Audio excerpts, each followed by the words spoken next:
M மனசு தங்கம் ஒரு போட்டின்னு வந்து விட்டா சிங்கம். பொதுவாக எம் மனசு தங்கம் ஒரு போட்டின்னு வந்து விட்டா சிங்கம். இந்த திரைப்பட நடிகர் கல்லூரியுடைய இயக்குனர் ஜாக் பிரபு அவர்களே, அவர்களுக்கு துணையாக இருந்து பணியாற்றுகிற நம்முடைய கலையரசன் அவர்களே, இங்கே திரளாக கூடியிருக்கிற வருங்கால நடிகர் நடிகைகளே, இந்த லட்சியம் நடிகைகளாகணும், ஹீரோ ஆகணும், ஹீரோயின் ஆகணும், காமெடியன் ஆகணும், வில்லன் ஆகணுங்கிற ஆர்வத்தோடு தான் இங்கே வந்திருக்கீங்க. அதை கற்றுக்கிறதுக்காக தான் இங்கே வந்திருக்கீங்க. இப்படி இருக்கும்போது வருங்கால நடிகைகள்னு சொல்லும்போது உற்சாகமாக கைதட்ட வேண்டாமா? நீங்கள் ஆகணும்னு வாட்டுறதுக்கு தான் நான் வந்திருக்கேன்.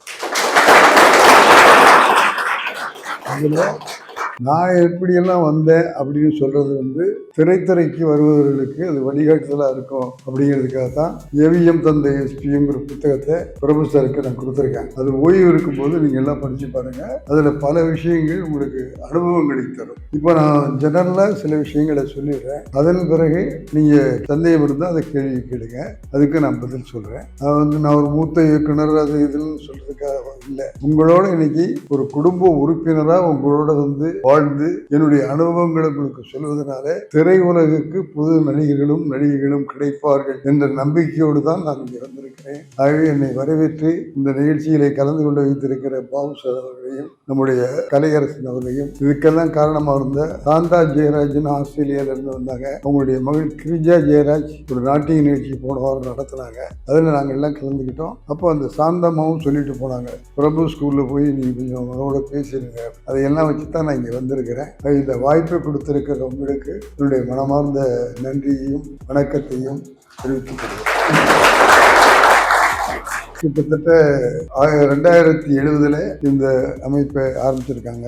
இந்த ஆண்டு வரையிலும் 2007 இந்த வருடம் வரையிலும் கிட்டத்தட்ட சுமார் 1000 மாணவர்களை அவர்கள் தயாரித்திருக்கிறார்கள் என்று சொல்லுகிற போது எனக்கு ரொம்ப மகிழ்ச்சியா இருக்கு. அந்த காலத்துல திரைப்படத்துக்கு வந்தவங்களை எல்லாம் பார்த்தீங்கன்னா மிகப்பெரிய வெற்றியற்றவர்கள் அத்தனை பேரும் நாடகத்தில் இருந்து வந்தவர். எம்ஜிஆர் ஆனாலும் சரி, சிவாஜி ஆனாலும் சரி, வி.கே. ராமசாமி ஆனாலும் சரி, எம்.ஆர். ராதா ஆனாலும் சரி, எஸ்.வி. சுப்பையா ஆனாலும் சரி, இப்படி எல்லாருமே நாடகத்திலிருந்து வந்ததுனால தான் அந்த நடிப்பு, கலை, மக்களுடைய வரவேற்பு எல்லாத்தையும் புரிஞ்சுக்கிட்டு நடித்தாங்க. ஆகவே அப்போ நாடகம் ஒரு நடிப்புக்கு, கலைக்கு, சினிமாவுக்கு பள்ளிக்கூடமாக இருந்தது. அதன் பிறகு அந்த சிஸ்டம் போயிடுச்சு. அப்புறம் புதுசாக வர்றவங்க, நடிப்பில் ஆர்வம் இருக்கவங்க அப்படிப்பட்டவங்கெல்லாம் வந்தாங்க. ஆனால் ஒரு விஷயம், நான் சொன்ன பேர்களில் இன்னவங்க அத்தனை பேரும் சில்வர் ஜூப்ளி கொண்டாடுன்னு நினைக்கிறேன்.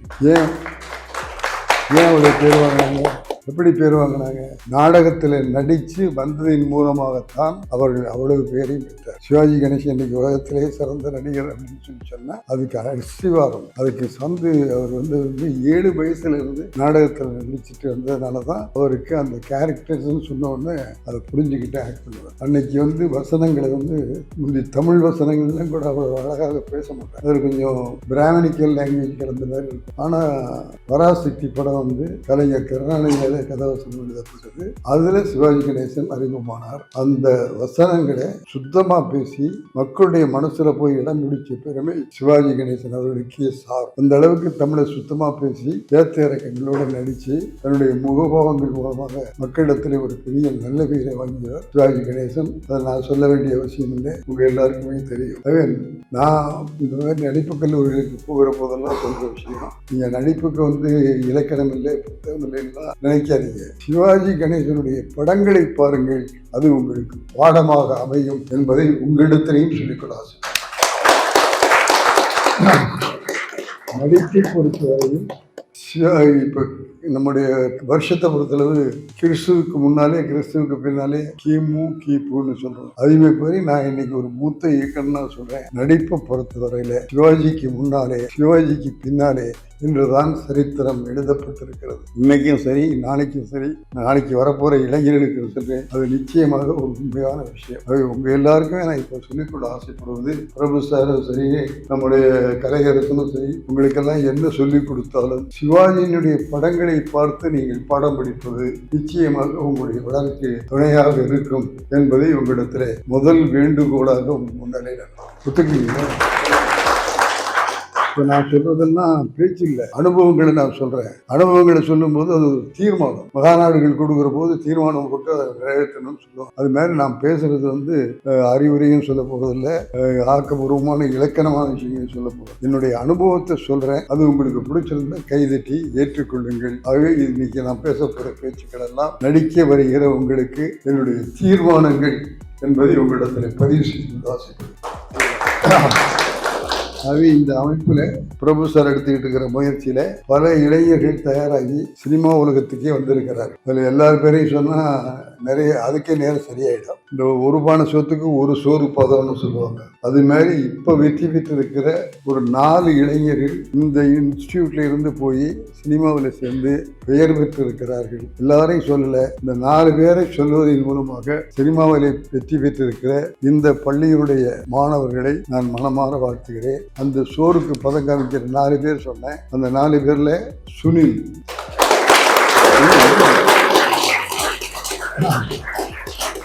கலையரசு, ஜானி,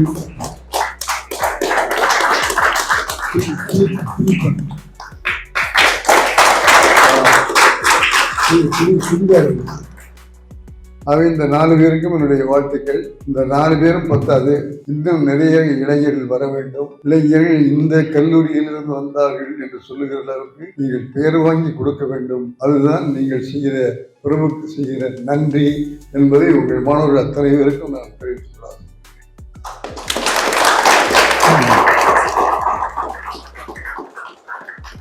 மொத்தம் இன்னைக்கு ஒரு 4 காட்சிகளை நடித்து காமித்தார்கள் இந்த பள்ளியிலே படிக்கிற மாணவர்கள். கிப்சன் நடிகராக நடித்தாரு, சுதர்சன் நண்பராக நடித்தாரு, தாயின் நண்பராக நடித்தாரு, கிருஷ்ணன் மூத்த நண்பராக நடித்தாரு. 4 பேருமே அந்த கதாபாத்திரங்களை புரிஞ்சுக்கிட்டு 4 பேரும் புரிஞ்சுக்கிட்டு நடித்தாங்க. அந்த 4 பேருக்கும் என்னுடைய வாழ்த்துக்களும் பாராட்டுகளும்.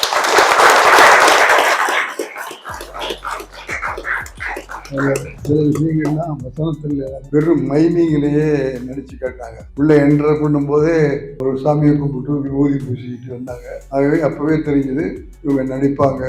ஏன்னா டைலாக் பேசி நடிக்கிறதுங்கிறது வேற, டைலாக் இல்லாம நடிக்கிறது தான் நடிப்பு. அதுதான் அபிநயம்னு சொல்லுவோம். இந்த பெண்கள் நடனம் ஆடுகிற போது என்ன செய்வாங்கன்னா அபிநயத்தோட நடனம் ஆடும். அது மாதிரி மைமிங்கிறது இந்த அபிநயம் தான். அந்த 4 பேருமே அந்த காரியத்தை நல்லா செஞ்சுட்டு அறிமுகமானாங்க. அதே மாதிரி உள்ள வந்து நினைச்ச போதும் பல விஷயங்கள்ல வசனம் பேசாம அபிநயத்தில் நினைச்சு காட்டினாங்க. அவர் பேரு என்ன? உங்க பேரு?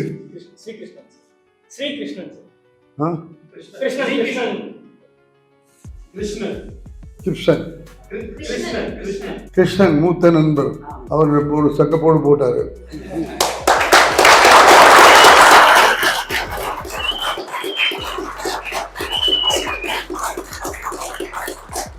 இதெல்லாம் நான் உருவான சொத்துக்கு ஒரு சோறு பதங்கிற மாதிரி சொல்றேன். எல்லாரும் பேரையும் சொல்லலே நீங்க நினைக்காதீங்க. எல்லாரும் நல்லா நடிச்சீங்க அப்படின்னு உங்க 4 பேரையும் நான் மனமாற வாழ்த்துக்கிறேன்.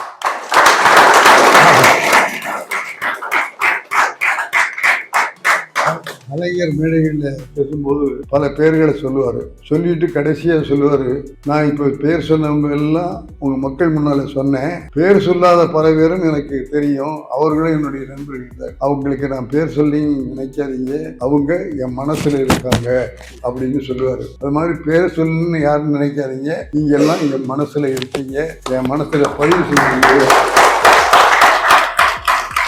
ஆகவே உங்களை 4 பேரையும் நான் மனமாக வாழ்த்துக்கிறேன். அடுத்து திலீபன், மதன், ரங்கநாதன் 2 பேரும் என்ன காரியம் பண்ணாங்க தெரியுங்களா? ஒரு டைட்டில் போட வேண்டிய அளவுக்கு அந்த காட்சி இருந்தது. குடிப்பது உடலுக்கு கெடுதல் அப்படின்னு போடணும், அந்த அளவுக்கு குடிச்சாங்க 2 பேரும். அதில் அவர் குடிச்சிட்டு அழுதது உண்மையான காட்சி.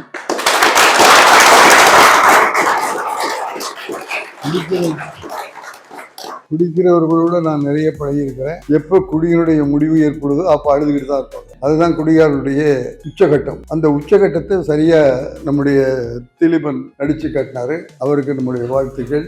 அவருக்கு துணையா இருந்த மதன் ரங்கநாதனுக்கும் நம்முடைய பாராட்டுக்கள், வாழ்த்துக்கள்.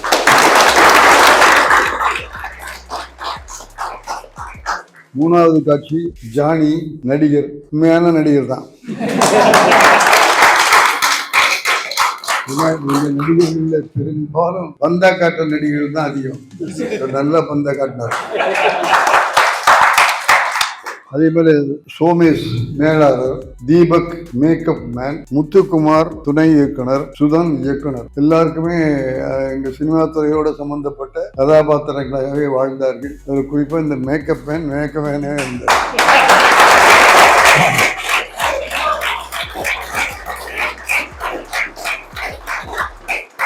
அது இந்த 5 பேரையுமே நான் மனமாற பாராட்டுகிறேன். எல்லாருமே நல்லா செஞ்சீங்க.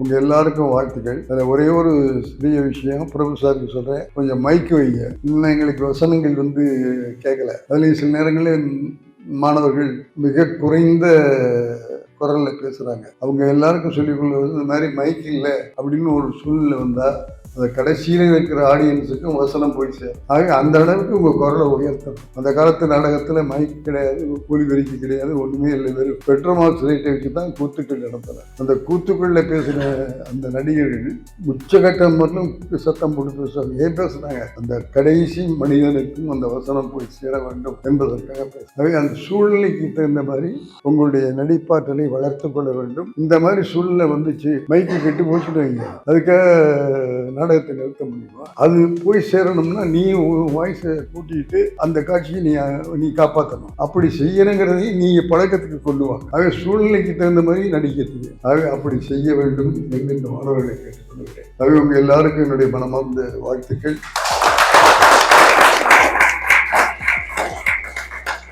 இந்த கல்லூரியில் படித்துக் கொண்டிருக்கிற மாணவர்களுக்கு ஒரு விஷயத்தை மட்டும் சொல்ல ஆசைப்படுறேன். நடிக்கணும்னு சொல்லிட்டே இருந்தா லாபம் இல்லை. அந்த நடிப்பதற்கான பயிற்சி சரியான முறையை கற்றுக்கொண்டு டைரக்டர்களையோ தயாரிப்பாளர்களையோ பார்க்கும்போது உங்களுடைய திறமையை காட்டி வாய்ப்பை பெற வேண்டும் என்பதை மனதில் பதிவு வர்றவங்க எல்லாம் நான் பார்க்குறேன். 60 வருஷமா நான் சினிமாவில் இருக்கேன். 60 வருஷத்துல உதவி டைரக்டரா 15 வருஷம் இருந்திருக்கேன். 70 படங்களை நான் டைரக்ட் பண்ணேன். சிவாஜி கணேசன் வச்சு 3 படம், சூப்பர் ஸ்டார் ரஜினிகாந்த் வச்சு 25 படம், உலக நாயகன் கமலஹாசன் வச்சு 10 படம்,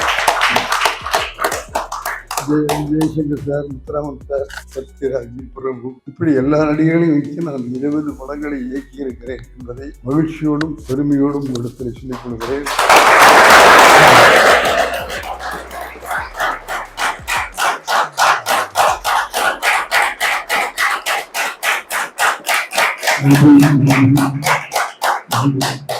இது நான் சொல்றதுக்கு காரணம் என்னுடைய பெருமைக்காக நான் சொல்லலை, என்ன நடந்துச்சுதுங்கிறத உங்களுக்கு சொல்றேன். நான் பள்ளிக்கூடத்தில் படிக்கிற காலத்துல தான் டிகேஎஸ் பிரதர்ஸ் என்கிற நாடக கம்பெனி காரைக்குடியில் ஒரு மாசத்துக்கு 2 மாசத்துக்கு கேம்ப் போடுவாங்க. கேம்ப் போட்டுட்டு ஒரு நாடகத்தை 10 நாள் 15 நாள் நடத்துவோம். அந்த நடிகர்கள் எல்லாம் எங்க வீட்டுக்கு பின்னால குடியிருந்தாங்க. என்னுடைய ஃபாதர் ராமசுப்பையா அவர்கள் சுயமரிய இயக்கத்தில் இருந்தாங்க. அதனால எல்லாருமே பொது வாழ்க்கையில சம்பந்தப்பட்டது. அவங்க எல்லாம் எங்க அப்பா பார்த்துட்டு சாயந்தரத்துல, தம்பி வா இன்னைக்கு நாடகம் பார்க்க போகலான்னு கூட்டு போடுவோம். இப்படி அந்த நாடக நடிகர்களோடு போய் பார்த்து அந்த டிகேஎஸ் நாடகங்கள் எல்லாம் என் மனதிலே இப்படி நடிக்கலாம், இப்படி கதை சொல்லலாம் அப்படின்னு என் மனசனுடைய உள்ளத்துல போய் முத விழுந்த விதை அந்த டிகேஎஸ் நாடகங்கள் தான். அதற்கு பிறகு நான் ஏவிஎம்ல போய் அப்ரண்டிஸா சேர்ந்து எடிட்டிங் அசிஸ்டன்ட் ஆகி அசிஸ்டன்ட் டைரக்டர் ஆகி அந்த தொழிலை கற்றுக்கொள்ள வேண்டும் என்கிற எண்ணத்தோடு ஏவிஎம் என்கின்ற அந்த தயாரிப்பு, அப்போலாம் இந்த இன்ஸ்டிடியூட்லாம் அப்போ கிடையாது.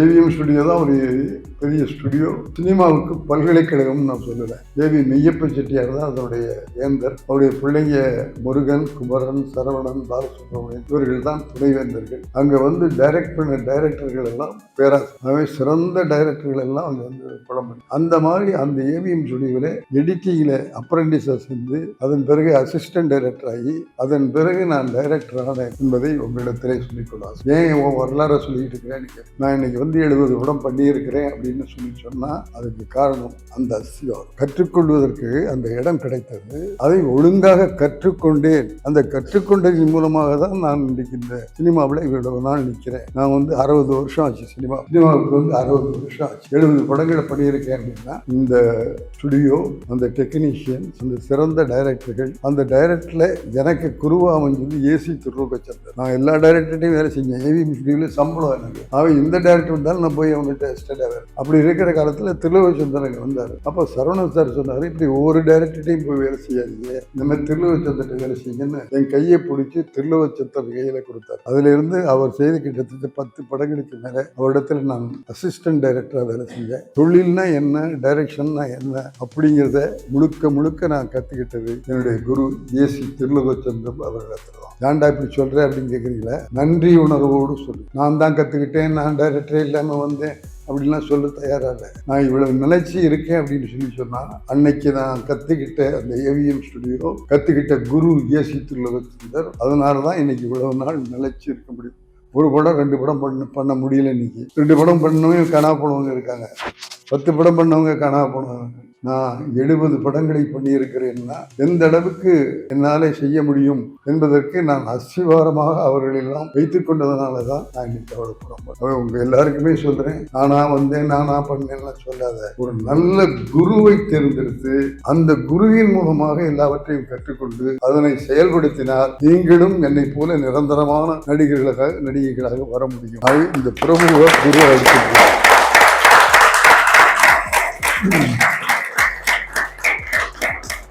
அது நான் இவ்வளவு படங்களை பண்ணியிருக்கேன் ஏசி திருலோகச்சந்தருடைய உதவியாளராக. அதுக்காக நான் என்ன செஞ்சேன் தெரியுமா? நான் இப்போ டைரக்டர் ஆன பிறகு ஸ்கிரிப்ட் ரெடி ஆகும். நாங்கள் ஸ்கிரிப்ட் இல்லாமல் செட்டுக்கு போகிறதில்லை. அது ஏவிஎம் ஐயப்ப செட்டியார்கிட்ட போய் நாங்கள் சொல்லுவோம், சார் பூஜைக்கு நல்ல நாள், பூஜைக்கு நல்ல நாள் இருந்துச்சுப்பா, ஸ்கிரிப்ட் எங்கன்னு கேட்பாரு. ஸ்கிரிப்ட் எழுதிக்கிட்டு இருக்காங்க சார், அது எழுதி முடிச்சோடனே எங்கிட்ட வந்து படிச்சு காமிங்க, அதுக்கு பிறகு பூஜை போடலாம். அது மாதிரி ஸ்கிரிப்ட் ரெடியானால் தான் பூஜையே போடுவோம். அதுதான் ஏவிஎம் ஐயப்ப செட்டியாருடைய படம். ஏவிஎம் படங்கள் நல்லா வந்துச்சு அப்படின்னு அதுக்கு காரணம் ஸ்கிரிப்டோட போனதுனால தான் நல்லா இருக்கும். ஏன் இவ்வளவு அடுத்து சொல்றேன்னா, இப்ப ஸ்கிரிப்டே இல்லாம படம் எடுக்கிறாங்க. முதல் நாள் அவுட்டோர் போயிட்டு வந்தா ரிஹர்சல்கிறான், அடுத்த நாள் செட்டுக்கு வந்து படம் எடுத்தா இன்னைக்கு செமி ரிஹர்சல் செட்டுக்குள்ள டைலாக் எழுதுறாங்க. எந்த அளவுக்கு நம்ம ஃபாஸ்டா இருக்கும் பார்த்தீங்கன்னா. ஆக இதெல்லாம் தவறான முறைகள், திட்டமிடப்படாமல் செய்ய காரியம். ஸ்கிரிப்ட் கரெக்டா இருந்தா பட்ஜெட் போட முடியும், என்ன செய்ய போறங்கிறதுக்கு பிளான் பண்ண முடியும், ஷெட்யூல் போட முடியும். எல்லாத்துக்கும் பேஸ் ஸ்கிரிப்ட். அந்த ஸ்கிரிப்ட் நல்லா இருந்தா நம்ம அந்த ஸ்கிரிப்ட் நடிகர் நடிகைகளுக்கு கதையா சொல்லி அவங்க மனசுல அந்த கதாபாத்திரங்களை பதிய வைக்க முடியும். ஆக அந்த மாதிரி செஞ்ச காலத்துல இருந்ததுனால தான் நாங்க வெற்றி பெற்றோம். ஆக இவ்வளவு ஸ்கிரிப்ட் நான் படம் பண்ண போது அந்த ஸ்கிரிப்டை எல்லாம் கொண்டு போய் ஏசி திருலோகச்சந்தர் சார் கையில கொடுத்து அவர் காலில் விழுந்து ஆசீர்வாதம் பண்ணுங்கன்னு அந்த ஆசீர்வாதத்தை வாங்கின பிறகுதான் என்னுடைய படப்பிடிப்புகளையே ஆரம்பித்தேன். ஆகவே என் வெற்றிக்கு பின்னாலே என் குருவனுடைய ஆசீர்வாதம் இருந்தது. அப்படி இருக்க வேண்டும், அதுதான் முறை. அந்த மாதிரி முறை செய்வீர்களானால் நீங்கள் நிச்சயமாக ஒழுங்காக கற்றுக்கொள்ள முடியும். ஆகவே குருக்களை ஏற்றுக்கொண்டு நீங்கள் தொழிலை கற்றுக்கொண்டு அங்கு திரையுலகுக்கு வர வேண்டும் என்று உளமாற மனமாற என்னுடைய அனுபவத்தை உங்களிடத்திலே பதிவு செய்து ஆசைப்படுகிறேன். நான் அசிஸ்டன்ட் எடிட்டர், முதல்ல எடிட்டிங்கை போய் செட்டியார் தான் சொன்னாங்க. நான் ஸ்டுடியோவில் போய் வேலை செய்யணும்னு ஆசைப்படும்போது செட்டியார் சொன்னாங்க, நீங்கள் என்ன செய்கிறேன்னு கேட்டாங்க. நாங்கள் எப்போவுமே ஏவிஎம்ஐ செட்டியார் தான் சொல்லுவோம், அப்பச்சின்னு தான் சொல்லுவோம். அவர் என்ன செய்கிறான்னு கேட்டார். நான் கண்ணதாசன் அவர்களோட தென்றல் பத்திரிகையில் வேலை செஞ்சுட்டு இருக்கேன்னு சொன்னேன். அப்படியா, ரொம்ப நல்லதாக இருந்துச்சுப்பா. எப்படி பத்திரிகையில் வேண்டியதை வச்சுக்கிட்டு வேண்டாதெல்லாம் எடிட் பண்ணுறீங்களோ அது மாதிரி சினிமாவிலையும் ஒரு எடிட்டிங் டிபார்ட்மெண்ட் இருக்குது. அது சினிமாவுக்கு ஜங்ஷன். அதில் எது வேணுமோ இது வேண்டாம்ங்கிறத அங்கே முடிவு பண்ணி அங்கே எடிட் பண்ணுற விஷயம்தான் படமாக வரும். ஆகவே அந்த எடிட்டிங்கை கற்றுக்கிட்டீங்கன்னா மற்ற எல்லா தொழிலையும் நீங்கள் கற்றுக்க முடியும்.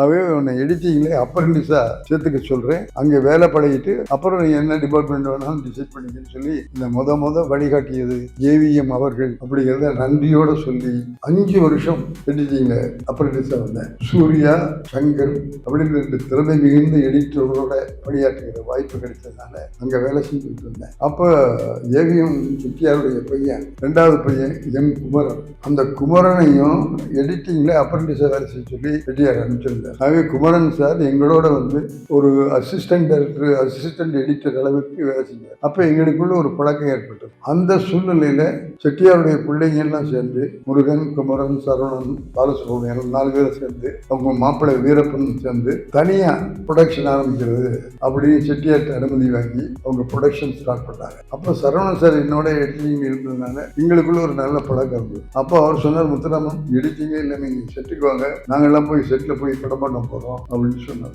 சொன்ன உடனே சூர்யா, முத்துராமன் ரொம்ப சாப்பிட்டு சார், அவன் செட்டுக்கெல்லாம் தாங்க மாட்டான், அவனை விட்டுடுங்க சார். குமரன் சார் விடுறதில்லை, நேர செட்டியாட்ட போய் இந்த மாதிரி முத்துராமனை செட்டுக்கு கூப்பிட்டா சூர்யா விட மாட்டேங்கிறாரு, நீங்க சொல்லி அவனை செட்டுக்கு அனுப்புங்க. அவர் சூர்யாவை கூப்பிட்டு மித்திரம் செட்டுக்கு போகட்டும், அவன் செட்டுக்கு போகிறதுனால செட்டுக்கே போட போகிறோன்னு நினைக்காதீங்க, அவன் எடிட்டிங்லேயும் வேலை செய்வான், செட்லேயும் வேலை செய்வான், 2 வேலையும் அவன் கற்றுக்கட்டும், அவை அனுப்பிச்சு வைங்க சார்னு செட்டியார் ரெக்கமெண்டேஷனில் நான் செட்டுக்கு போனேன். என்னை கூப்பிட்டு போனது குமரன் சார். அந்த படம் என்னன்னு உங்கள் எல்லாருக்குமே தெரியும்னு நினைக்கிறேன். நம்முடைய உலகநாயகன் கமலஹாசன் அறிமுகமான படம். காதலை பூச்சிக்கிட்டு அம்மாவும் நீயே அப்பாவும் நீன்னு பாடிட்டு வந்தாரு.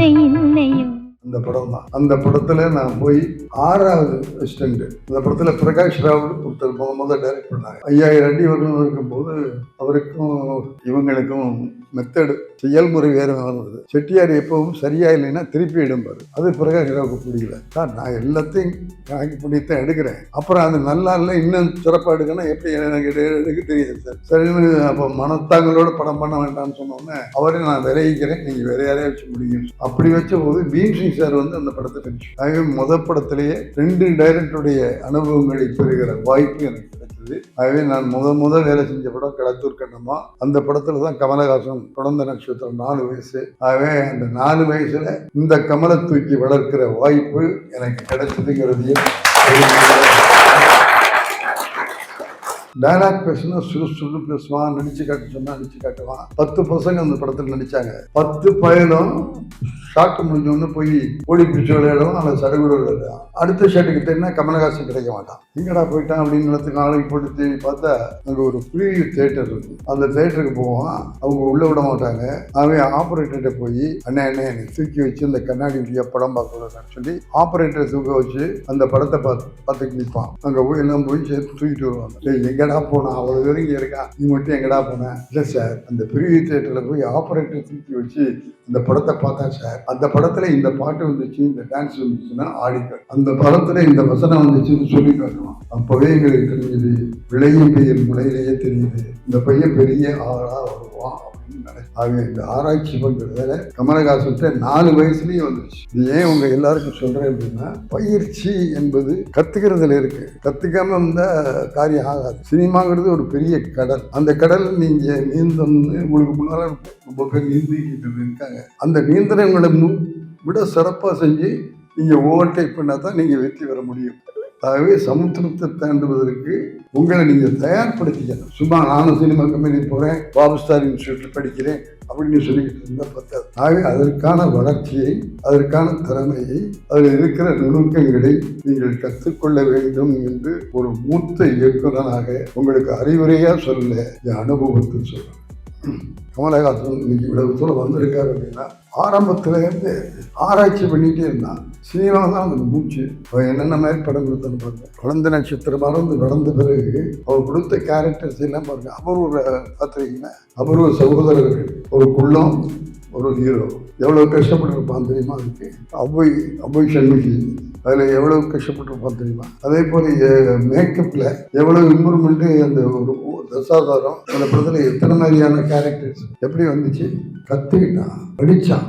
வேற ஒண்ணுமே அவர் வீட்டுக்கு போனீங்கன்னா அவ்வளவு வீடியோ இருக்கும். ஹாலிவுட்ல என்ன நடக்குதுங்கிறது அவர் சொல்லுவான். அந்த மாதிரி படித்து படித்து படித்து தன் திறமையை வளர்த்து கொண்டதுதான் இன்றைக்கு உலக நாயகனாக இருக்கிறார். உலகம் புகழுகிற ஹீரோவா இருக்கா, உலகம் புகழுகிற தொழில்நுட்ப கலைஞராக இருக்கா. ஆகவே சும்மா வராது இந்த கலை. ஆகவே அதுக்கு வேண்டிய அடித்தளம் கற்றுக்கொள்வது. அது கத்துங்க. நிறைய படங்களை பாருங்க. நான் இப்போ சொன்ன சிவாஜி படங்களை பாருங்கன்னு சொன்ன மாதிரி எல்லாரும் படம், கமல் படையும் பாருங்க. ஆக அப்படியெல்லாம் பல படங்களை பார்த்து இப்படி நடிச்சா நல்லா இருக்கும், இப்படி நடிச்சா நல்லா இருக்கும்னு முடிவு பண்ணும். கே.பி. நாகராஜன் புராண படம் எடுத்தார். எல்லா படமே வெற்றி படம். ஏன்? நாடகத்தில இருந்து வந்தார். நாடகத்திலே ஆசிரியராக இருந்து வந்தவர். ஆகவே அந்த நாடக படத்திலே மக்களிடத்தை எது வரவேற்பு படுங்கிறது என்பதை புரிந்து கொண்டு அது மாதிரி படங்களை சினிமாவில் கொண்டு வந்து, ஆகவே இந்த கலைத்துறை பொறுத்தளவு நீங்கள் எல்லாம் கற்றுக்கொள்வதே தான் இருக்கிறது. கமலஹாசன் இப்ப என்ன வயசு தெரியாது உங்களுக்கு? 70 வயசுல அமெரிக்காவுக்கு போய் AI அப்படின்னு ஒரு டிபார்ட்மெண்ட் வருது, ஆர்டிஃபிஷியல் இன்டெலிஜென்ஸ். அந்த ஆர்டிஃபிஷியல் இன்டெலிஜென்ட்ங்கிற படிப்பை கமலஹாசன் அமெரிக்காவில் போய் படித்துக் கொண்டிருக்கிறார் என்பதை உங்களிடத்தில் பதிவு செய்கிறேன். படிக்க போறாரு, படிக்கிறாருன்னு சொல்லும்போது 20-25 வயசுல இருக்கிற உங்களுக்கெல்லாம் அந்த எண்ணம் வர வேண்டாமா? கற்றுக்கொள்ள வேண்டாமா?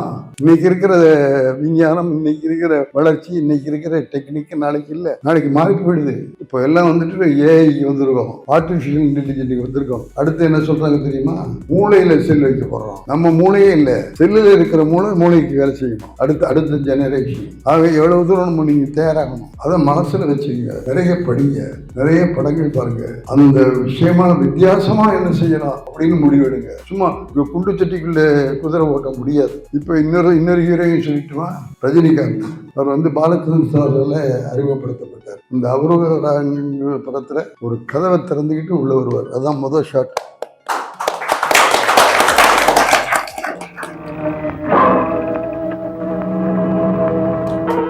அந்த முதல் ஷாட்டை கதவை திறந்துக்கிட்டு உள்ள வந்தார். ஒரு சிம்பாலிக்கா நான் டைரக்டர் சொல்றேன், அவர் அந்த கதவை திறந்துக்கிட்டு உள்ள வரல, மக்களுடைய மனக்கதவை திறந்து கொண்டு மக்களுடைய மனதை போய் இடம் பிடித்ததுனாலதான் நீங்க அவர் சொல்றேன்.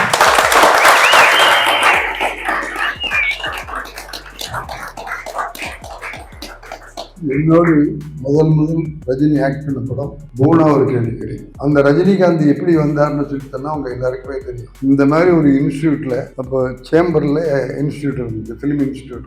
ஒய்ஜி மகேந்திரனுடைய அப்பா ஒய்ஜி பார்த்தசாரதி தான் எங்க பிரின்சிபாலா இருந்தார். அந்த பள்ளிக்கூடத்துல, அந்த கல்லூரியில ரஜினிகாந்த் படித்துக்கிட்டு இருந்தார். கோபாலின்னு ஒரு பத்திரிகையாளர் அந்த ஸ்கூலுக்கு பாலச்சந்திரன் சாரை கூட்டு போய் அந்த பையங்களுக்கு நடிகனா வர்றதுக்கு வேண்டிய வாய்ப்பு நிறைய இருக்கு சார், நீங்க பாருங்கன்னு சொல்லி கூட்டு போனார். பாலச்சந்திரன் எங்க போனாரு. அப்ப ரஜினிகாந்தை பார்த்தாரு. ரஜினிகாந்த் அவருக்கு வந்து கொஞ்சம் நேரம் பேசிட்டு இருந்தாரு. நீ நாளைக்கு என் வீட்டுக்கு வாப்பா அப்படின்னு சொல்லிட்டு போயிட்டாரு. மறுநாள் வீட்டுக்கு போனாரு. நீ நடிகன்னு சொல்றியே, நடிக்கணும்னு சொல்லியே, உனக்கிட்ட என்ன திறமை இருக்கு காட்டுங்க. அப்பதான் கண்ணாடியை தூக்கி கண்ணில் போட்டாரு, சிகரெட்டை தூக்கி வாயில போட்டாரு, முடி இப்படி தூக்கி விட்டாரு.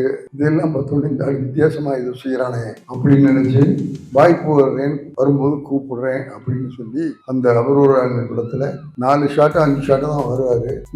இந்த ஸ்டைலை எல்லாம் அதுல சேர்த்து ரஜினிக்கு நடிக்க வச்சாரு. அதனாலதான் ரஜினி இந்த மாதிரி ஒரு மாறுபட்ட. அப்ப வில்லன் யாராவது தெரியுமா? PS வீரப்பான்னு ஒருத்தர், நம்பியார்னு ஒருத்தர், மனோகர்னு ஒருத்தர். இவங்க வில்லன் எப்படி முத்துல குத்திக்கோங்க தெரியுமா? பேசுவாசில பேசுவாங்க. இதுதான் வில்லன்னு மக்களிடத்துல அறிமுகம் இருந்த காலத்துல ரஜினிகாந்த் வந்துதான் அந்த சிஸ்டத்தை மாத்தி இப்படியும் கண்ணாடியை தூக்கி போட்டு செயல நடிச்சு வில்லன் ஆகலாம்னு இந்த செய்தியெல்லாம் வில்லனாக்கி வில்லன் ரஜினிகாந்த்ங்கிற முறையில பல படங்கள்ல. அதான் ரஜினி ஸ்டைல். தண்ணிக்குள்ளேயே மீனுக்கு மூச்சு திணற வைக்கிறதும், பிரைவேட் டிடெக்டிவியை கடத்தலுக்கு பயன்படுத்துறதும் ரஜினி ஸ்டைல். அதுதான் ரஜினி ஸ்டைல். அவர் நடிக்கும் போது நானும் பஞ்சூர் நாச்சலம் என்னுடைய யூனிட்டுடைய கதாசிரியர் மூலம் ஒரு கேள்வி கேட்கிற தாவலை விலைக்கு வாங்கணும். அப்போ நாங்கள் அந்த கதைக்கு அப்போலாம் நடிகர்களை தேர்ந்தெடுத்து, நடிகர்களுக்கு கதை பின்னால வந்தது, கதைகளுக்கு நடிகரை தேர்ந்தெடுக்கிற காலம். அப்படி வந்த காலத்தை நானும் பஞ்சனும் சேர்ந்து அதுல வந்து ஒருத்தர் வில்லன், ஒருத்தர் வந்து ஹீரோ. இந்த வில்லனா இருக்கிறவன் வந்து நல்லது செய்வான், ஹீரோவா இருக்க வந்து கெடுதல் செய்வான். அதாவது புலித்தோல் பொருத்திய பசுது. இந்த 2 கேரக்டருக்கு யாரை போடுறதுன்னு முடிவு பற்றி பேசும்போது, ஹீரோவா நடிச்சுக்கிட்டு இருக்கிற சிவகுமாரை அந்த வில்லனா போடலாம், வில்லனா நடிச்சுக்கிட்டு இருக்கிற ரஜினிகாந்த ஹீரோவை போடலாம். ராஜ், பாம்புக்கு பல்ல மட்டும் பிடிங்கினா போதும், விஷம் போயிடும். ஆனா உனக்கு அன்னைக்கு கயிற்றுல தூக்கு மாட்டி தொங்க போனையே, அப்படியே தொங்கட்டு விட்டுருக்கணும், நிம்மதியா போயிருப்பேன். இப்ப பொழைச்சி என்னத்தடா கண்ட? உன்னுடைய அயோக்கியத்தனத்துக்கெல்லாம் கூட இருந்தனே, அந்த பாவத்துக்கு ஆளாகாம அன்னைக்கே போயிருப்பேன். ரஜினி சார்ட்ட சொல்லும்போது ரொம்ப சந்தோஷப்பட்டார். இந்த மாதிரி ஒரு வாய்ப்பு சிவகுமார்ட்ட நீங்க ஒரு கேரக்டர் பண்றீங்க, என்ன எந்த எந்த எந்த கதை மகரிஷி எழுதுன புவனாவது கேள்வி. அந்த காரரா அவர் என்ன நினைச்சுக்கிட்டாரு, ஹீரோன்னு நினைச்சுக்கிட்டாரு. அப்போ நானும் பஞ்சன் கூப்பிட்டு, இல்ல இந்த படத்துல நீ வில்லனா ஆக்ட் பண்ற சார். சார் சார் சிவாஜியும் ஆக்ட் பண்ணியிருக்காரு, பல ஹீரோக்களும் ஆக்ட் பண்ணியிருக்காரு. அவன் வில்லனா நடிச்சா உன்னுடைய இன்னொரு திறமையை காட்டலாம். அவன் இந்த படத்துல நீ வில்லனா நடி. இந்த புதுசா வந்து இருக்கிற ரஜினிகாந்த் அந்த ஹீரோ ரோலில் போடுறோம், அவனுக்கு ஒரு வித்தியாசமான பேர் கிடைக்கும் அப்படின்னு 2 பேரையும் கன்வின்ஸ் பண்ணி தான் அந்த பூனார் கேள்வியில் சிவகுமாரை வில்லனாக்கி வில்லனா இருந்த ரஜினியை ஹீரோவாக்கி அந்த படம் எடுத்தோம். எல்லாரும் வந்து எங்களை திட்டினாங்க, ஏன் சார் பேசாம சிவகுமாரையும் மாற்றி போட்டுக்கலாம் சார், அந்த பையன் வில்லனா ஆக்ட் பண்ணி தான் மக்கள்கிட்ட பேர் வாங்கியிருக்கிறான், இதுல எப்படி சார் உங்களுக்கு பேர் வரும்? எங்களுக்கு இருக்கிற வித்தியாசமே இந்த ஹீரோவையும் வில்லனையும் மாத்திரம் தான். ஆகவே இந்த படம் அதனாலேயே ஓடும், அந்த நம்பிக்கை இருக்குன்னு சொல்லிட்டு அவங்க 2 பேரையும் போட்டு அந்த பூனார் கேள்வி ஸ்டார்ட் பண்ணோம். முதல் நாள் ஷூட்டிங் ரஜினி ரொம்ப சந்தோஷப்பட்டு வந்திருக்காரு. நாங்கள் வழக்கமாக என்கிட்ட லட்சுமி நாராயணன் ஒரு துணை இருக்கிறார், அவர் தான் வாத்தியார், டைலாக் அவர் தான் சொல்லிக் கொடுப்பாரு. நம்ம சுசீலா ஜானகியம்மா இவங்களுக்கெல்லாம் அவர் தான் டைலாக் சொல்லிக் கொடுத்தவர். அவர் ஏவிஎம்ல இருந்தவர் என்னோட வந்து ஒர்க் பண்ணார். அவரை கூப்பிட்டு ரஜினி சார்ட்ட கதையெல்லாம் சொல்லிட்டோம், வசனத்தை படித்து காமிக்கிறேன், அந்த என்ன ஃபஸ்ட் டே எடுக்க போகிறோம் சார் அதான் கேட்டுக்கிட்டாரு. நான் உள்ள லைட்டிங் நடக்குது, நான் போய் ஷார்ட் சொல்லிட்டு வர்றேன், நீ லட்சுமி டைலாக் கற்றுக்கன்னு சொல்லிட்டு உள்ளே போயிட்டேன். திரும்பி வந்தால் ரஜினி சாரை காணும். ஏய் எங்கேயா போனோம் அந்த ஆள் அப்படின்னு தன்னா ஒரு ஆள் சொல்கிறான், சார் கேட்டுக்கிட்ட நடந்து போயிட்டு இருக்காரு. ஏன் போனார் அப்படின்னு எங்கள் ப்ரொடக்ஷன் நாகப்பனை கூப்பிட்டு வண்டி எடுத்துகிட்டு போய் கூப்பிட்டு வாங்க, அவரை கூப்பிட்டு வந்தாங்க. கூப்பிட்டு வந்தோடனே முத்துராமன் சார் என்ன ரஜினி என்ன சொல்லிக்காமே புறப்பட்டு போயிட்டாங்க சார், நீங்கள் கொடுத்தீங்களே ஸ்கிரிப்டு, அந்த ஸ்கிரிப்டு பாலச்சந்தர் சார் முழு படத்துக்குமே கொடுக்க மாட்டார். இவ்வளவு டைலாக் நிச்சயம் வராது, முழு படத்துக்கு இவ்வளவு டைலாக் இருக்காது. நீங்கள் ஒரு காட்சிக்கு இவ்வளவு வசனம் சொன்னீங்கன்னா என்னால் முடியுமா?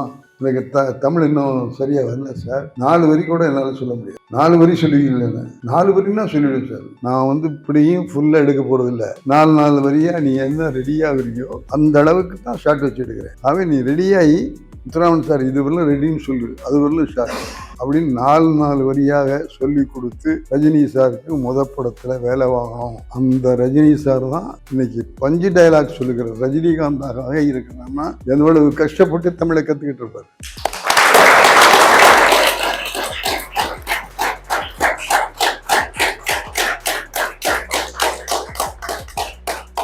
மனசில் அவர் கேரக்டர்கள் செய்கிற போது எல்லா கேரக்டரையும் ஃபுல்லாக கேட்டுக்கிட்டு அந்த காட்சி முழுசும் மனசில் வந்தால் தான் அவரால் நடிக்க முடியும். சரியாக இல்லை, அது லாஜிக் இல்லை அப்படின்னா இல்லை சார் என்னமோ இடிக்குது சார் என்ன உயிரை வாங்கிடுவார்.